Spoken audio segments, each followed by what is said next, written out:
to be clear, like this is the second round. I forgot to tape it. So here it goes. You just place the top on and then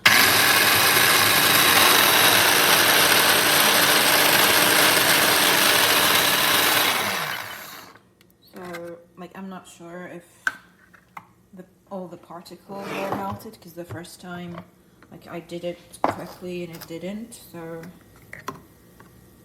let's see. This is a banana milkshake, so let's see.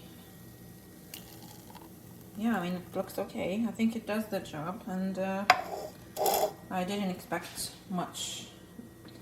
I mean, I didn't expect more than this. It just 1 cup, and be careful not to fill more than.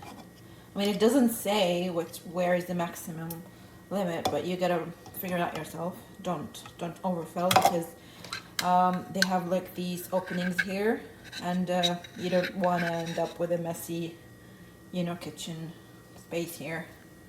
So yeah, I like it. I think there's something wrong with this chopper because it's not one touch. Close it. There's no, I mean, there's a seal, but it doesn't snap on. So whenever you would press this to turn it on, it lifts. Maybe this is a defective one, I'm not really sure. But as you can see, it's just a little rubber gasket, but it doesn't actually lock. Then you put it on and then you press it.